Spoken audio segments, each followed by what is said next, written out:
What's up everybody? Today we're going to be making Tempura Udon, a super quick dish you can make whenever you're hungry. So to start, let's head to the sink to fill up a pot to boil some water.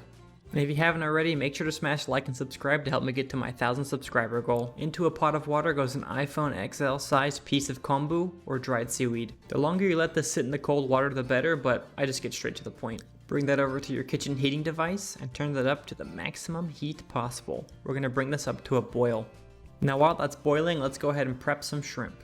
To prep whole prawns or shrimp for tempura, decapitate them, remove the hard exterior by first removing the legs, then pulling back the shell, and completely optionally trim the tail.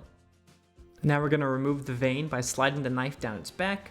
Now this should have exposed the vein, so go ahead and pull that out, and be sure to remove the whole thing without accidentally squeezing some of it onto the shrimp. Then you're going to flip your shrimp over, pinch, and make 3 horizontal cuts into the shrimp. This is going to allow us to stretch the shrimp out for more surface area. To stretch the shrimp out, flip it over and press down on its back.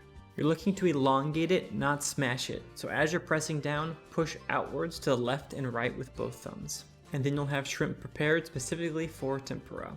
This is going to help it coat and fry much easier.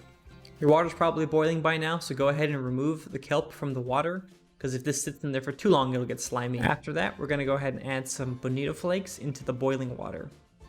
Don't be too shy with the amount you add in. A whole handful is what I'm placing here. This will add a ton of umami flavor to your broth, so the longer you leave that in there, the better. But at a minimum, you can leave it running for about 5 minutes. Now let's prep our asparagus to be tempuratized. Start off by cutting off the really hard part. This is the bottom of the stalk that's usually white, but give it a tap to make sure you know where it is. Now go ahead and place those next to your shrimp for later. Now we bought some store-bought fish cake. I'm not going to make this from scratch because I have no idea how, but we're going to add this as a topping. So go ahead and cut those into nice thin pieces. And you can use any type of fish cake that you like, or don't use fish cake at all, whatever you prefer. I'm using the pink kind with the swirl in the middle because I think it's going to look better in the YouTube video.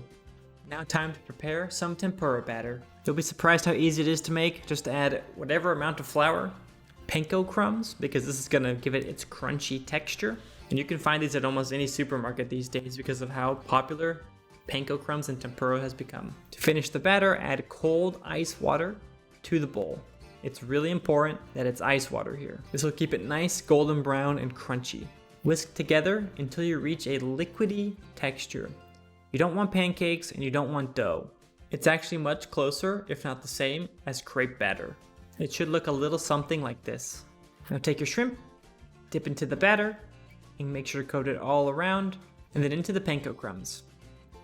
Go ahead and throw some on top using your fingers, that way you get a nice even coating, and then throw that onto a plate. There you go, tempuratized shrimp ready for frying. Rinse and repeat that for all the ingredients you want to go into your udon.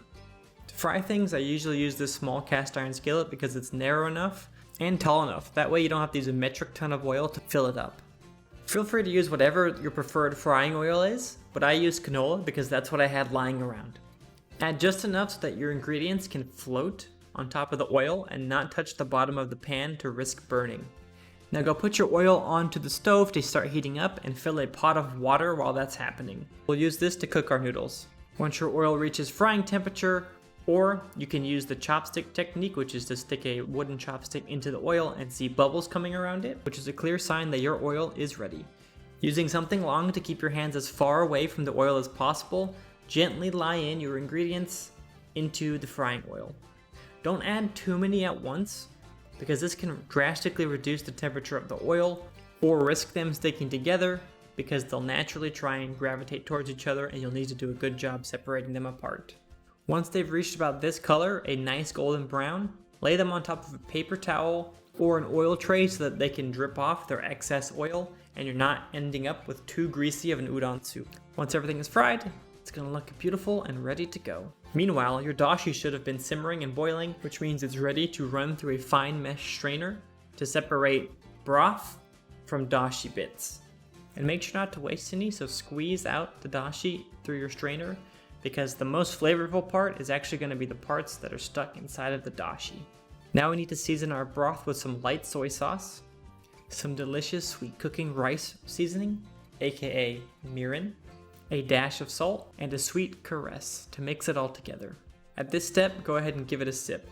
Supplement whatever taste you think is missing, such as sugar, mirin, soy sauce, or salt. Now pick yourself up some store-bought udon noodles, because making these from scratch is a pain in the ass.